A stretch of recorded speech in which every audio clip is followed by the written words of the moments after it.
tell Bo Mason, who's the commissioner of the Utah Department of Public Safety, and FBI Special Agent in Charge Robert Boyles. So again, hopefully getting that new information here soon, but again, starting in about 4 minutes now.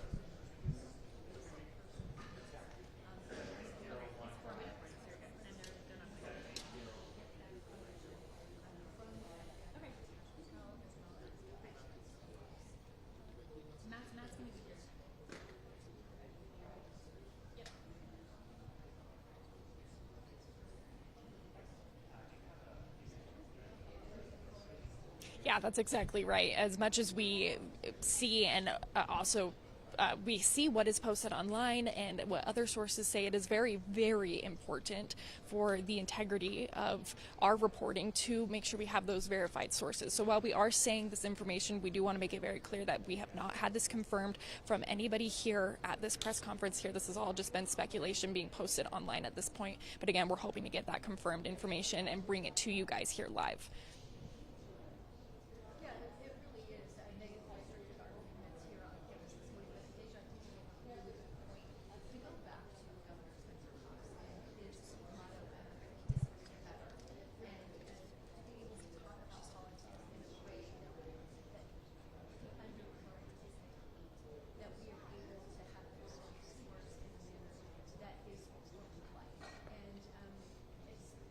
Yeah, that could be exactly right. We have heard that he potentially was found somewhere in St. George or across the border, kind of in the southern part of the state here, or over down in Arizona, one of those further southern states there. So they very well could just be waiting to bring him up to Utah County here at this time. But again, we can't say for sure why there's been such a long delay. But of course, I mean, with this new information coming out, it's pretty clear that this is what they'll be talking about here. And so hopefully we'll get that information here in just a few short minutes. Again, they said about 2 minutes ago that it would start in 4 minutes, so probably about 2 minutes now until we're supposed to officially begin this press conference.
Yeah, absolutely. The entire campus is closed off right now. Obviously, we are inside a building right now, so they've opened up this section for media to come in for this press conference here.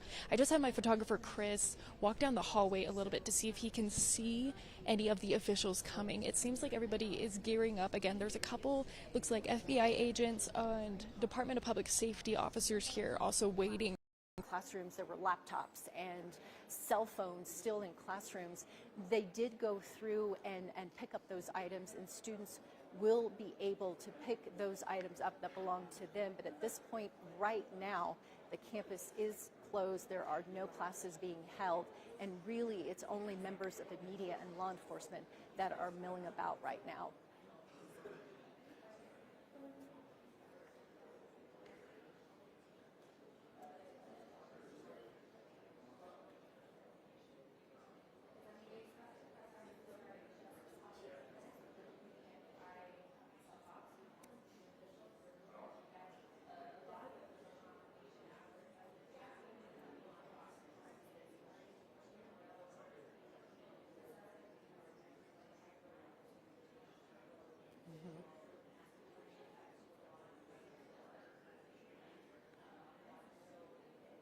I also want to mention, too, something that I found inside of a classroom. They escorted us just to show us what was left behind by some of these students. And I just happened to be walking in the classroom.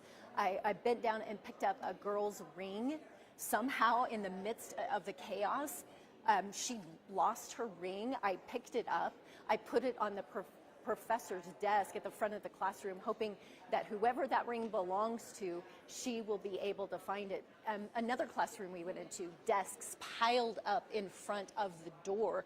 And that's what some students even told us, was that the doors wouldn't lock. They wouldn't lock. And so to be able to make sure that they were barricaded inside, they had the men in the classroom.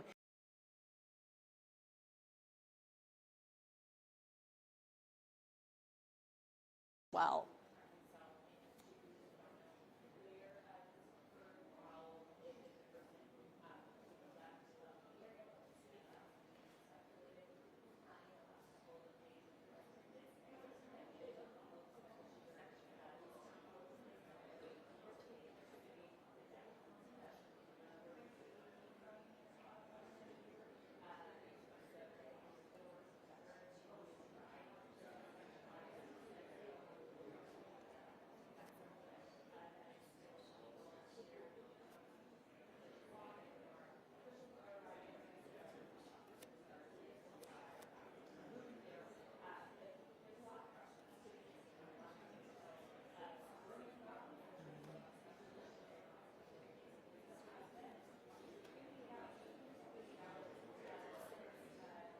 I think you make a really, really good point, Deja, and I'm glad you brought up that number that people can call, because I think oftentimes people say, well, you know, I may experience this, but it's not trauma. Trauma is really, really big, and this wasn't the kind of trauma that I might need help with. But I really want to encourage anyone who feels like that they have been impacted by this in some way and might need to talk to someone.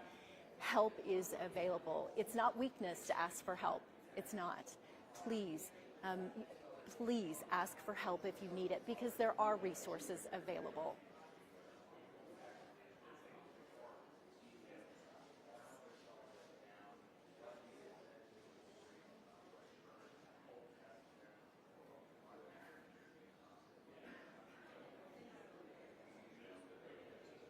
I do, yes, I do. It really honestly hasn't crossed my mind as we have been walking around campus and with so much law enforcement here. There's a heavy, heavy police presence. No, I absolutely do feel safe.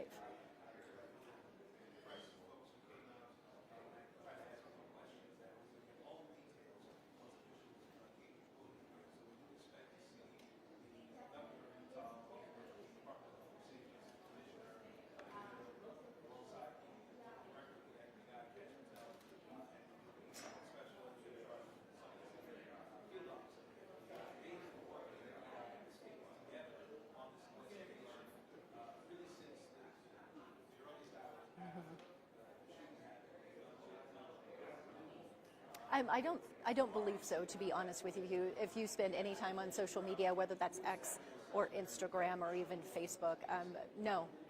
We've seen a lot of vitriol being thrown out on both sides, frankly. A lot of people were hoping that this might create some sort of change. Hopefully that can continue to happen. We will see in the coming days, particularly if they do, in fact, have a suspect in custody. We hope that maybe some of this vitriol will soften and people will talk more. As I mentioned, Governor Cox saying that they will disagree better. I just want to point to you that we do see people coming down the hall. This press conference is expected to begin. I'm going to go ahead and take my seat as we await these officials right now.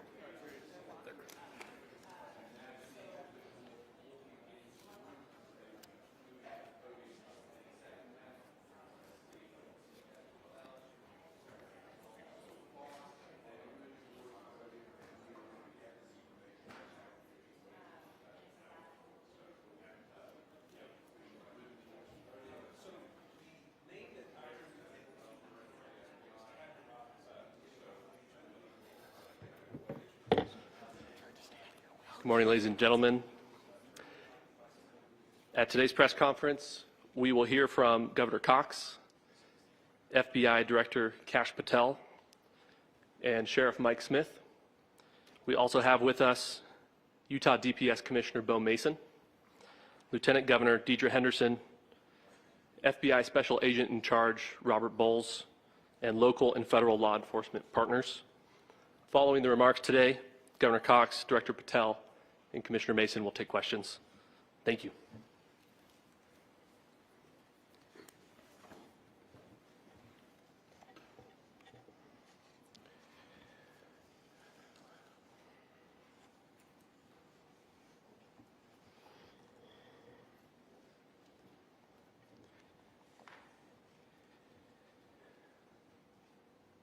Good morning, ladies and gentlemen. We got him. On the evening of September 11th, a family member of Tyler Robinson reached out to a family friend who contacted the Washington County Sheriff's Office with information that Robinson had confessed to them or implied that he had committed the incident. This information was relayed to the Utah County Sheriff's Office and scene investigators at Utah Valley University. This information was also conveyed to the FBI. Investigators reviewed additional video footage from UVU surveillance and identified Robinson arriving on UVU campus in a gray Dodge Challenger at approximately 8:29 a.m. on September 10th, in which he is observed on video in a plain maroon t-shirt, light-colored shorts, a black hat with a white logo, and light-colored shoes. When encountered in person by investigators in Washington County on September 12th, in the early morning hours, Robinson was observed in consistent clothing with those surveillance images. Investigators interviewed a family member of Robinson who stated that Robinson had become more political in recent years. The family member referenced a recent incident in which Robinson came to dinner prior to September 10th, and in the conversation with another family member, Robinson mentioned Charlie Kirk was coming to UVU. They talked about why they didn't like him and the viewpoints that he had. The family member also stated Kirk was full of hate and spreading hate. The family member also confirmed Robinson had a gray Dodge Challenger. Investigators identified an individual as the roommate of Robinson. Investigators interviewed that roommate, who stated that his roommate, referring to Robinson, made a joke on Discord. Investigators asked if he would show them the messages on Discord. He opened it and showed several messages to investigators and allowed investigators to take photos of the screen as each message was shown by Robinson's roommate. These photos consisted of various messages, including content of messages between the phone contact named Tyler with an emoji icon and Robinson's roommate's device.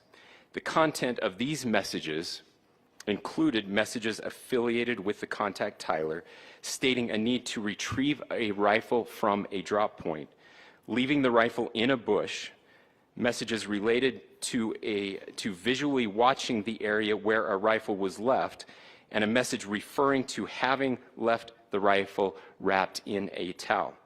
The messages also refer to engraving bullets and a mention of a scope and the rifle being unique. Messages from the contact Tyler also mentioned that he had changed outfits. I know there's been speculation as well as to the writing on those casings, those bullet casings, and I believe we have that as well. And I will share that with you now. So the area north of Campus Drive Road where the suspect crossed over, you saw some of that in the video that we released last night, consists of a grassy area with trees on the edge of the UVU campus. Investigators discovered a bolt-action rifle wrapped in a dark-colored towel. The rifle was determined to be a Mauser Model 98 30-06 caliber bolt-action rifle. The rifle had a scope mounted on top of it.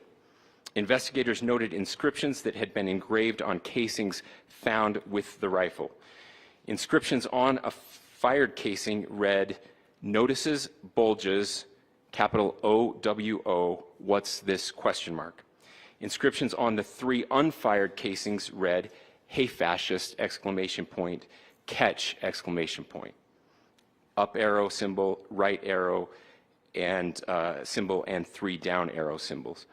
A second unfired casing read, "Oh Bella Ciao, Bella Ciao, Bella Ciao, Ciao Ciao," and a third unfired casing read, "If you read this, you are gay, LMAO." We are indebted to law enforcement across the state who has worked seamlessly together, local law enforcement, state law enforcement, and our federal partners with the Federal Bureau of Investigation.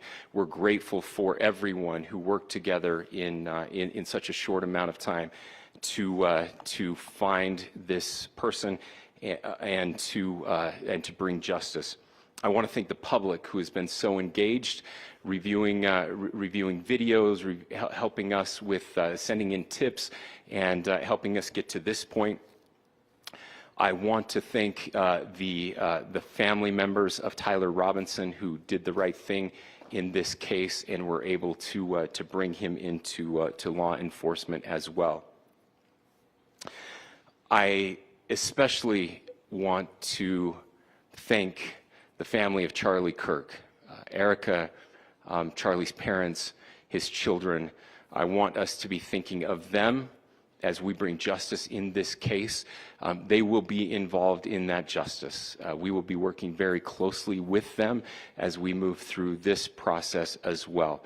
This is a very sad day for our country, a terrible day for the state of Utah.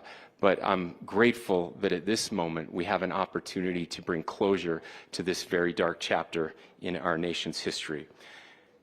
With that, I will now turn the microphone over.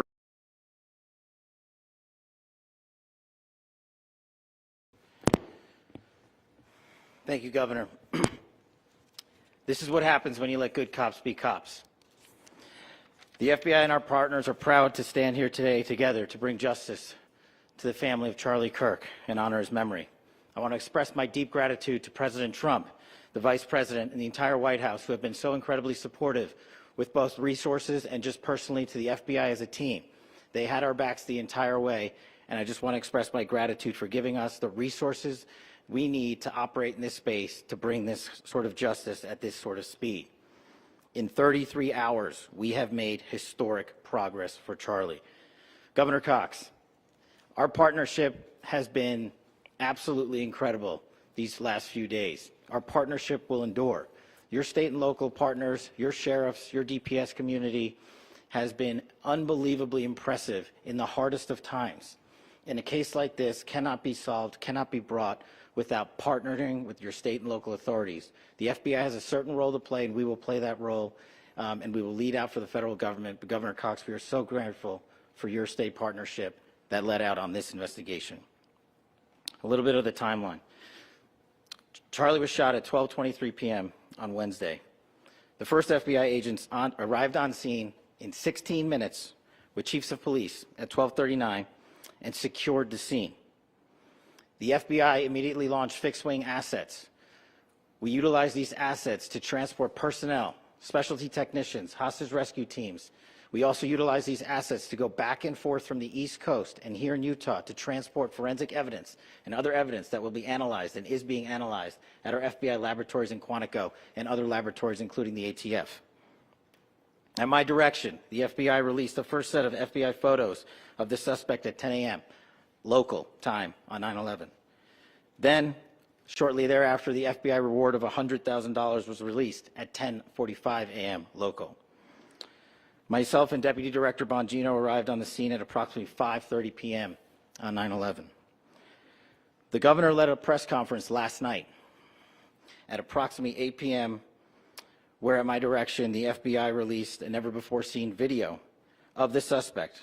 We also released new images to the public of the suspect. And just last night, the suspect was taken into custody at 10 p.m. local time. In less than 36 hours, 33 to be precise, thanks to the full weight of the federal government and leading out with the partners here in the state of Utah and Governor Cox, the suspect was apprehended in a historic time period. And I want to highlight what Governor Cox said. This would not have been possible without you, the media, and you, the public. That's why we went so public, so fast, and we're so transparent, and we're committed to that transparency. The crime scene, just a little bit there. It is a large crime scene. State and local authorities, along with federal authorities, processed that crime scene quickly. And I even had the ability to walk through that crime scene and walk through the steps the suspect took to learn more about what was needed and what resources we needed to bear to create a full picture for the FBI and leadership back in Washington. Furthermore, thankfully to state and local partners, forensic evidence has been seized and continues to be garnered. Forensic evidence has already been evaluated at FBI laboratories in Quantico and state and local authorities here. We will continue to process evidence as we see it, as we collect it, and we will continue to deliver to Governor Cox and his team. Last night, we had a total of approximately 7,000 leads. As of this morning, thanks to your great work, we have over 11,000 leads that were called in to the FBI. And we are running out every single lead that we can. Every one of those leads will be run out. The arrest is a testament to the dedication of good law enforcement being great and partnerships in law enforcement, which I've tried to highlight as my tenure as the director of the FBI. There is no better relationship for law enforcement than the FBI to partner with state and local authorities, and you've seen it here in these last few days. The FBI Salt Lake field office, along with our offices in LA, Phoenix, Denver, San Antonio, Las Vegas, Pittsburgh, Buffalo, our headquarters component in Quantico, all participate in the FBI. I want to express my deep gratitude to the employees of the FBI, the men and women, the evidence response team tacticians, the special operators, the agents, the support staff. You have done monumental work in historic time when the public, who had a right to demand such an expeditious solving of an investigation, the FBI answered that call diligently, critically important to our nation, and we delivered. And I'm proud to be their leader, and I'm proud to be the director of the FBI. This is very much an ongoing investigation, as the governor said, and we will continue to work with state and local authorities to develop the investigation, to provide them the evidence they need for their ongoing prosecutions, and we will be here to answer every call they absolutely have, as long as it takes, for as long as we need to find and apprehend whatever suspects were involved in this crime. Lastly, to my friend Charlie Kirk, rest now, brother. We have the watch, and I'll see you in Valhalla.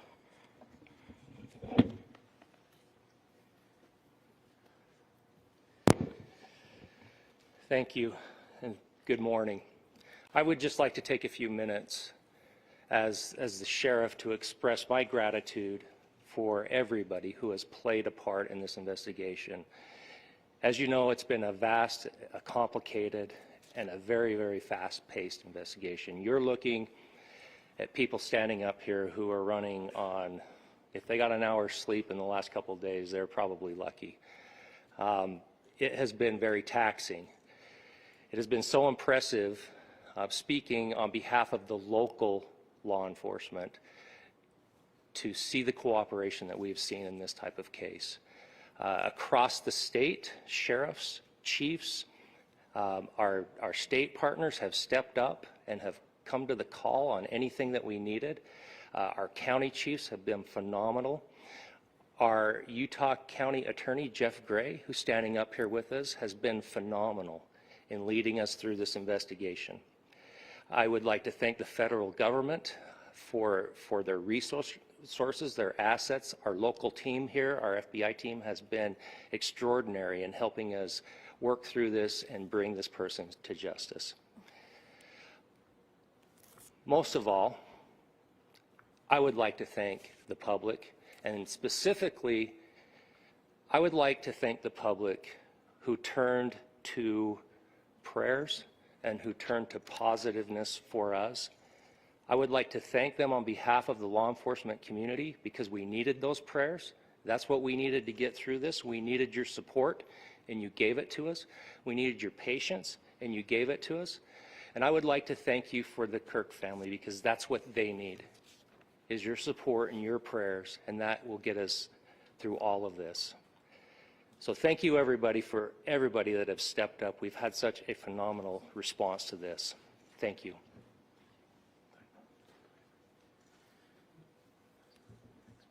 I also want to give a special thanks to the Attorney General and the Department of Justice. Their unwavering support and their commitment to justice is shown true here. And without AG Bondi and Deputy Attorney General Todd Blanche and the resources they brought to bear, we would not have been able to complete our mission. And I just want to say special thanks. It's an honor to be a part of the Department of Justice. Thank you again to our incredible law enforcement team who has worked so hard. Sheriff, I got a solid 90 minutes last night, so I'm probably the most well-rested person up here. Ladies and gentlemen, I get the microphone, so I hope you'll permit me a moment just to share a few more thoughts about where we are and how we got here and maybe a little bit of where we go from here. I don't want to get too preachy, but I think it's important that we, with eyes wide open, understand what's happening in our country today. I've heard people say, well, why are we so invested in this? There's violence happening all across our country, and violence is tragic everywhere, and every life taken is a child of God who deserves our love and respect and dignity. This is certainly about the tragic death, political assassination of Charlie Kirk. But it is also much bigger than an attack on an individual. It is an attack on all of us. It is an attack on the American experiment. It is an attack on our ideals. This cuts to the very foundation of who we are, of who we have been, and who we could be in better times. Political violence is different than any other type of violence.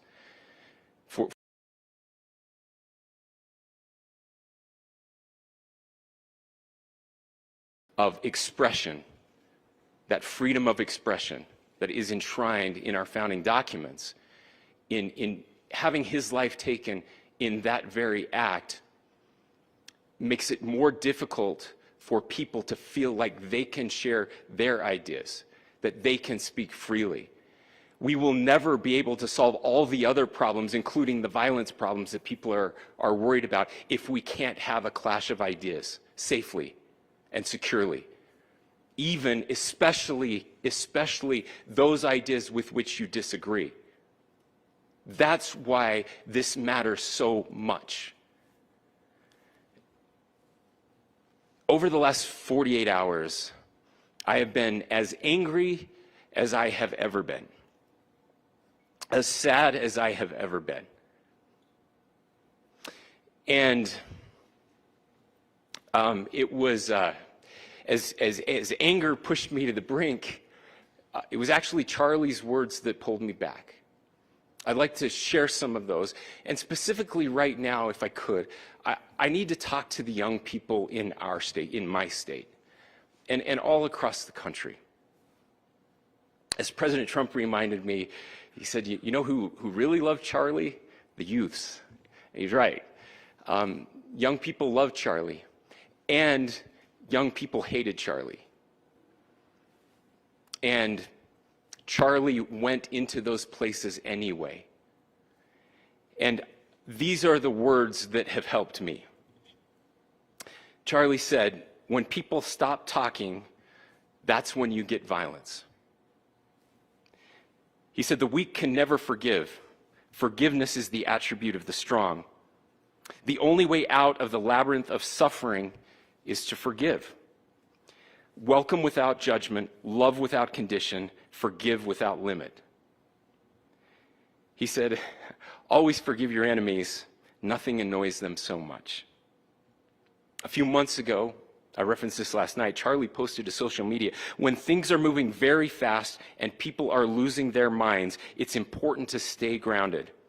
Turn off your phone, read scripture, spend time with friends, and remember, internet fury is not real life. It's going to be okay. He again said, when you stop having a human connection with someone you disagree with, it becomes a lot easier to commit violence. He said, what we as a culture have to get back to is being able to have a reasonable agreement, where violence is not an option. Now, again, to my young friends out there, you are inheriting a country where politics feels like rage. It feels like rage is the only option. But through those words, we have a reminder that we can choose a different path. Your generation has an opportunity to build a culture that is very different than what we are suffering through right now. Not by pretending differences don't matter, but by embracing our differences and having those hard conversations. I think we need more moral clarity right now. I hear all the time that words are violence. Words are not violence. Violence is violence. And there is one person responsible for what happened here. And that person is now in custody and will be charged soon and will be held accountable. And yet, all of us have an opportunity right now to do something different. I want to thank my fellow Utahns. This bad stuff happens. For 33 hours, I was praying that if this had to happen here, that it wouldn't be one of us. That somebody drove from another state, somebody came from another country. Sadly, that prayer was not answered the way I had hoped for, just because I thought it would make it easier on us if we could just say, hey, we don't do that here. And indeed, Utah is a special place. We lead the nation in charitable giving. We lead the nation in service every year.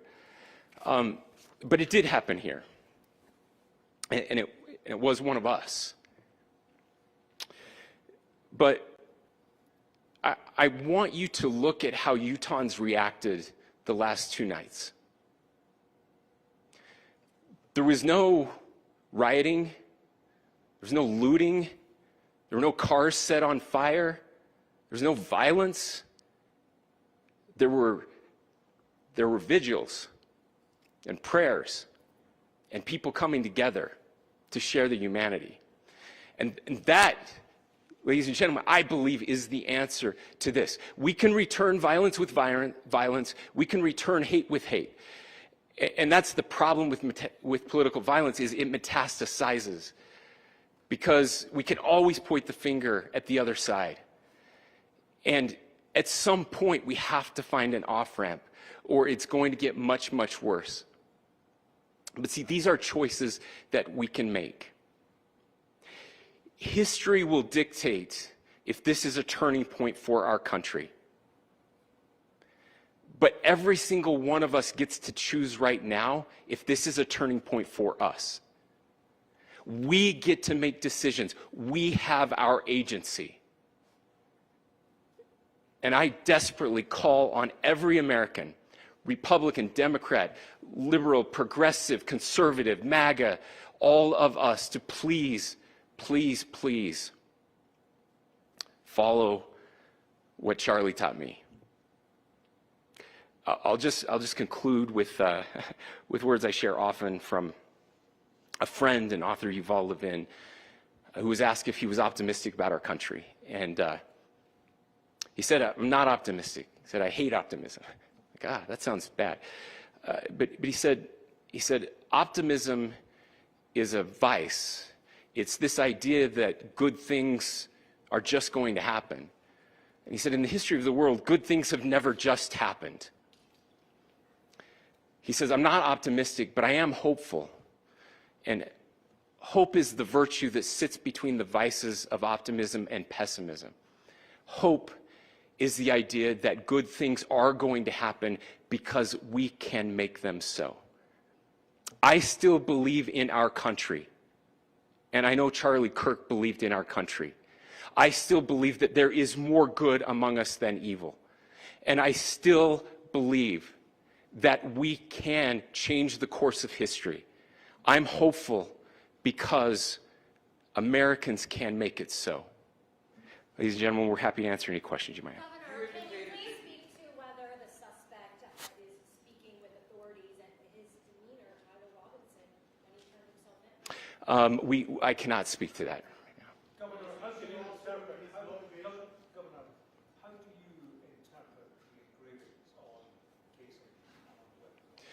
Well, I will leave that up to you to interpret what those engravings mean. I think the clearest one that says "catch fascist," there's not, and by the way, that's like catch like a ball, catch this. That's I think that speaks for itself. Governor, you indicated that he had been communicating. Please. This level of hatred that this person expressed in the dinner. Beyond that, is there anything in your view that you discovered that may have radicalized or changed him to prompt him to commit such a horrific? There's nothing more that we can share at this time. Governor, you indicated that he had been communicating with a friend on Discord about the gun. Do you anticipate any more arrests? We do not at this time have any information that would lead to any additional arrests. Do you believe he acted alone? Yes, but the investigation is ongoing. Can you talk more about the family and what they had to say about the suspect? How he came into custody of police and where he is right now, Mr. Robinson? Yes, so right now, Mr. Robinson has been booked into the Utah County Jail.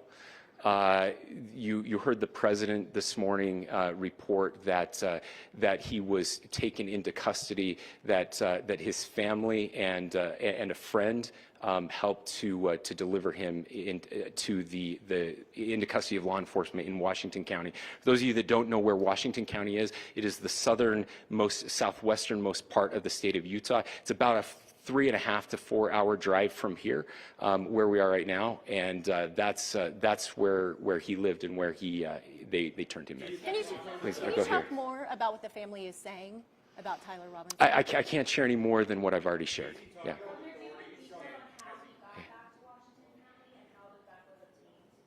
So how we obtained the gun was found here. So I don't have much more details on that. We do know that he drove. We had his car here on campus, and then we had his car going south back to the St. George. It's actually the city of Washington in Washington County. Is he talking with authorities and did he discuss a motive? I'm sorry? We don't have any information that would lead us to believe that. Yes, in fact, it was just released. Yes. Talking with authorities and did he discuss a motive? I can't answer that right now. Yeah, thank you. Over here.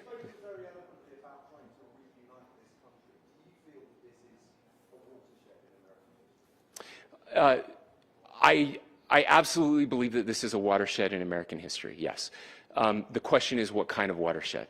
And that chapter remains to be written. Is this the end of a dark chapter?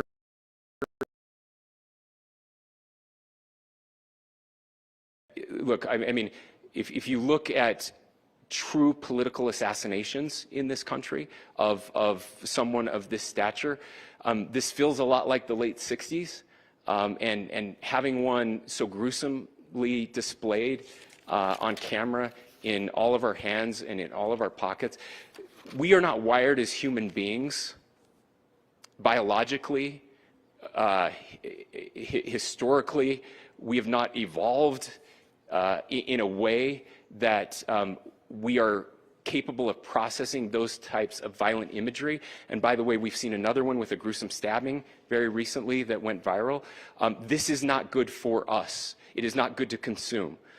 Social media is a cancer on our society right now. And I would encourage people to log off, turn off, touch grass, hug a family member, go out and do good in your community. That is happening, and it's happening organically right now. I had a friend in a small city in Utah who said, we're getting together, the Republicans and Democrats in my little town are getting together to have a discussion last night, just to find a way to find their better angels. So yes, this could be, I mean, again, you have to go back to JFK to have seen a video live of something like this happening. I wasn't born until 1975, but I know that things were really dark in the late 60s. Sorry to some of you. I know some of you were there. This is our moment. Do we escalate, or do we find an off-ramp? And again, it's a choice. It's a choice, and every one of us gets to make that choice. Two more questions right here. Could we clarify that the release of those enhanced images at 8 p.m., the timeline that Director Patel gave us, led to the arrest at 10 p.m.? Is there a direct connection between those two events? I cannot comment if there is a direct connection or not, but all I can say is that through some process, the family came to know that this had happened. One more thing, Governor. Could you just clarify the clothing issue you mentioned earlier? Was he changing outfits? Correct. Yes. So when he's first spotted on campus, he has different clothing on, and then he changes clothing on the roof, and then changed back into that clothing at some point, so that when he was apprehended, when he was arrested, the clothing matched the clothing he had on before the shooting here at UVU. Last question here. Yes. Suspect was from Utah. Can you kind of tell us a little bit more about where, and was he a student here at this university, and is there any history of mental illness? Yeah. So I don't have any information on the mental illness part. He was not a student here at UVU.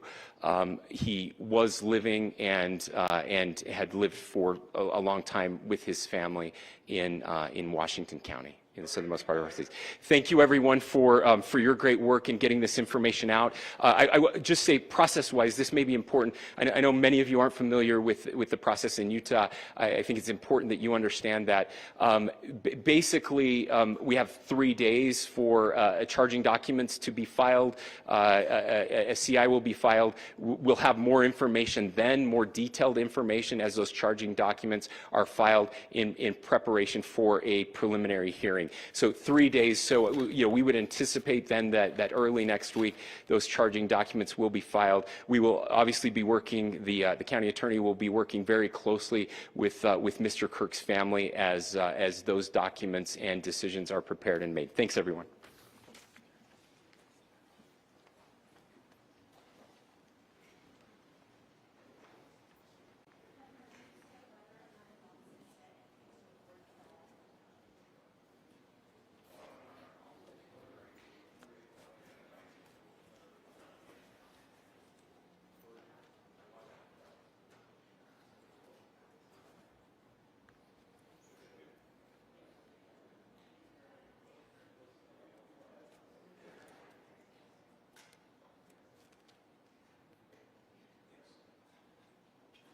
Mic check, testing 1 2 3. Mic check 1 2 3, testing 1 2 3.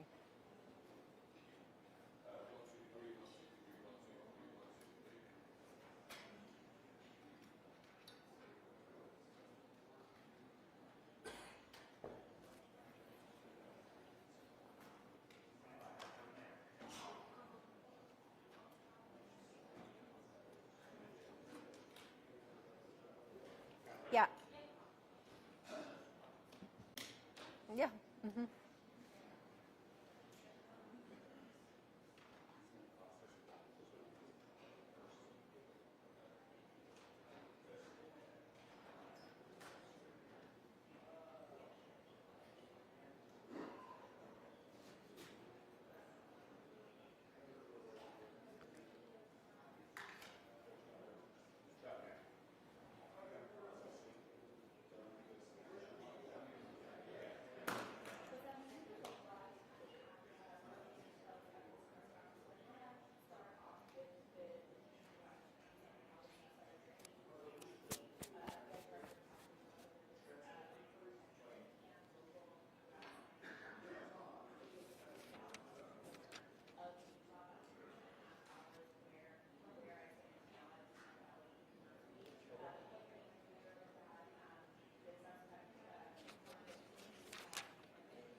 Do we have the mugshot?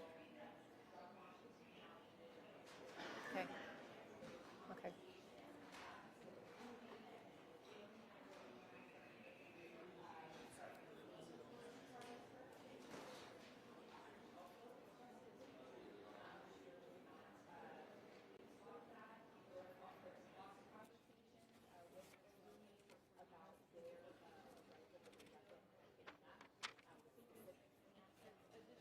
Previous conversations with officials that this weapon had been recovered wrapped in a towel in a nearby wooded area.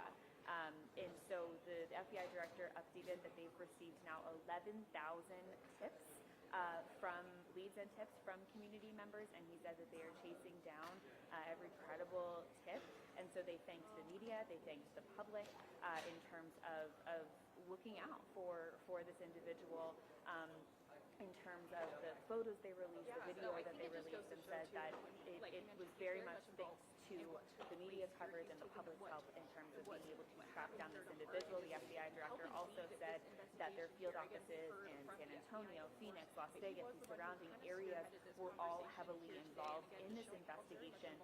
Yeah, and as we understand it, Robinson was turned in by a family friend.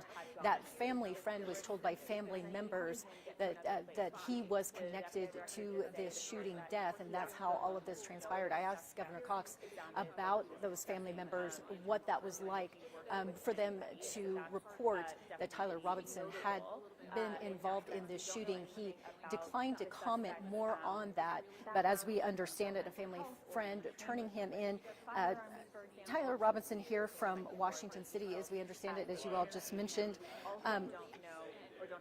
Let's listen to Governor Cox talk a little bit about the family. It's right here. And should be talking to authorities. So in terms of what we've learned and what's unfolded in the last 12 hours, the FBI director saying all of this from the moment the shot was fired to when they apprehended the suspect, it all happened in just about 33 hours. So longer than other incidents we've seen, but a very quick turnaround given the timeline and the distance that the suspect went. But those are the most up-to-date details we just received at this press conference. So those might They also talked a little bit more about the timeline. We understand that Robinson was arrested at 10 o'clock last night.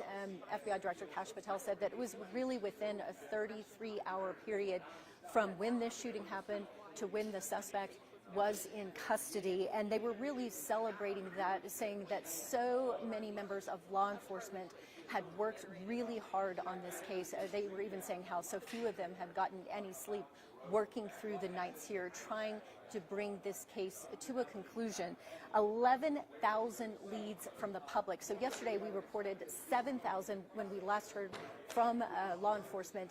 That has gone up to 11,000 leads, and they're going to continue to track down each and every lead. That's what we heard from FBI Director Kash Patel as those leads come in, because of course they now have a case to prosecute here. Now, Governor Cox did mention that those charging documents will not be available for another 3 days. Of course, he was explaining to the national media members how things work here in Utah. So we won't exactly get detailed information until those charging documents are filed. But again, we do know that this suspect is in custody, turned in by a family friend. We also know a little bit more about what transpired. So according to the governor, the suspect Robinson here walked on campus. He drove on campus in his Dodge Challenger Wednesday morning. He arrived. He was on campus wearing one set of clothing, then allegedly changed into a separate set of clothing, and that's the person that you see on top of the roof. That's been identified as Tyler Robinson. And then as he jumped off the roof, apparently changed back into clothing, walked off into that wooded area. And then as we understand it from this press conference, that he had sent a message on Discord about having to retrieve a rifle from a drop point. That was the quote here from the press conference, that they reported having seen on Discord, that a message that was sent by Robinson. So these are some of the evidence that they have that they will be putting together as they put these charges together. He, as we understand it, has not quite been charged yet, as Governor Cox said that is to come in the next 3 days.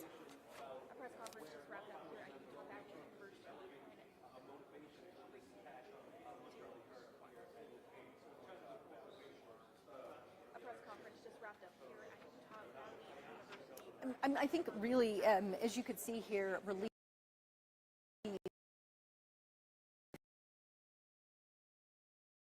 they have collected so much information, received so many tips. They've collected evidence as well. We talked a little bit about footprints and palm prints. The gun, the high-powered rifle, I should say, that was also collected out of the woods as well. So I think that really relief here. And then you heard Governor Cox really talk about political discourse in this country as well. And I think he really wanted to drive home the point, and he certainly has the pulpit to do that with the national media here as well, that this country has to do a better job of debating ideas, particularly conflicting ideas, and do it in a different way that does not result in violence. He said that this kind of feels like 1960s, and so as we kind of move forward, I think that the governor here was very clear, is trying to drive home the point that we as Americans need to do better when it comes to political discourse. Yeah, we're so welcome.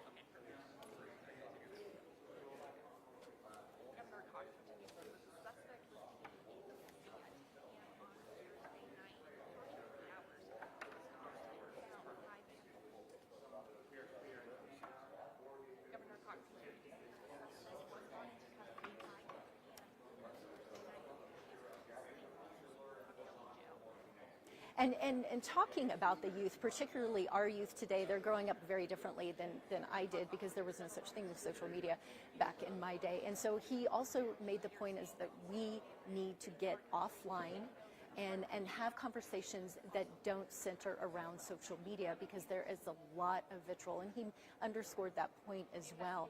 Get off social media. Start talking to one another, because of course you can yell at someone over social media because you don't know who that person is on the other end, but when you're talking face to face, you're often having a very, very different conversation that is much, much more civil.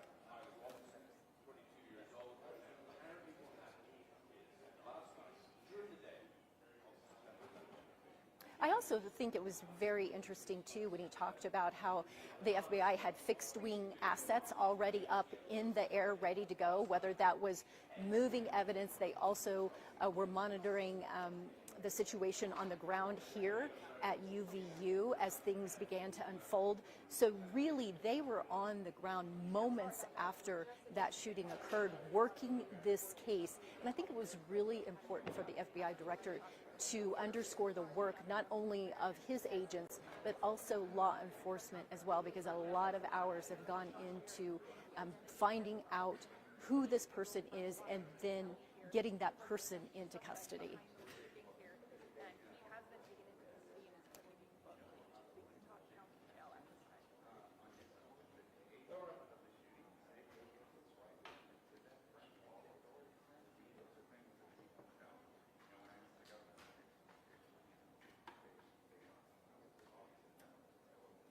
Absolutely, and again, we will see in the coming days. I can expect that we will learn more information about exactly what happened behind the scenes as they all work together.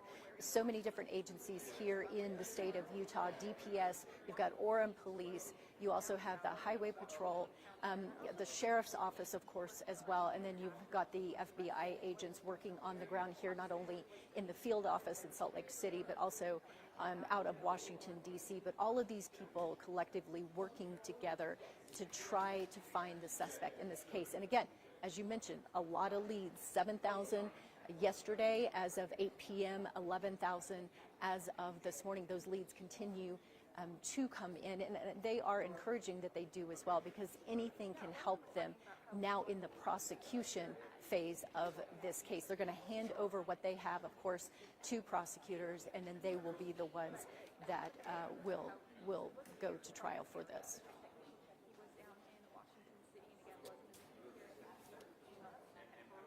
Charlie Kirk was coming here. Obviously, we're assuming here made the drive up to then see and take what actions he decided to do. going over the information as well that Governor Cross revealed his age, the timeline of how the arrest played out, what evidence he did leave behind, which was seen in the back video of Governor Cross. The building there that he ended up leaving some fingerprints that was picked up after the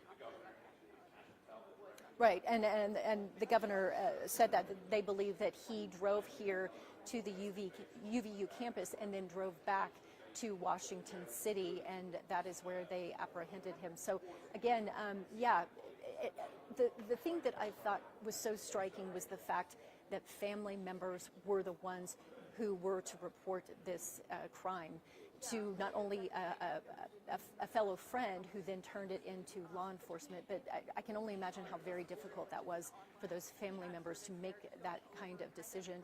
But as the governor talked a little bit about why those family members made that decision, it was a family dinner apparently where the suspect was talking about Charlie Kirk.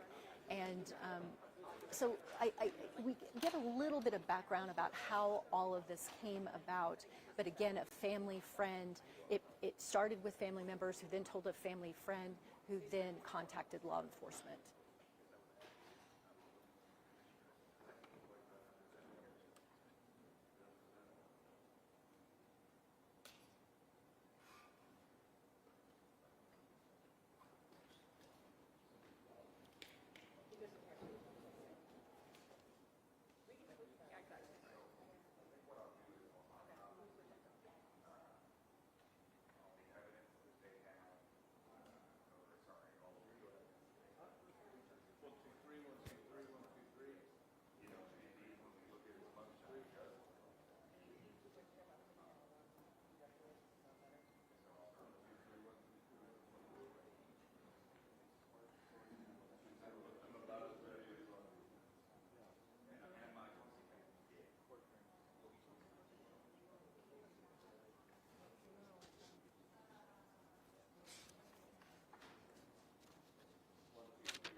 I can.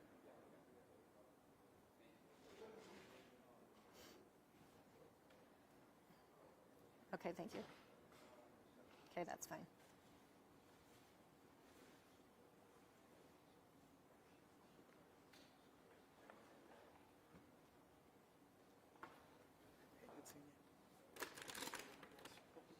Yes, probably Monday at the earliest recording.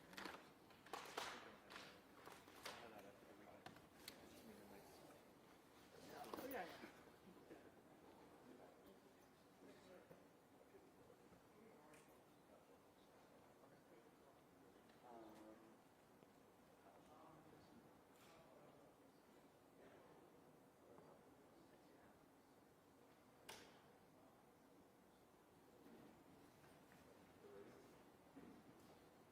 Do they plan on coming back to us?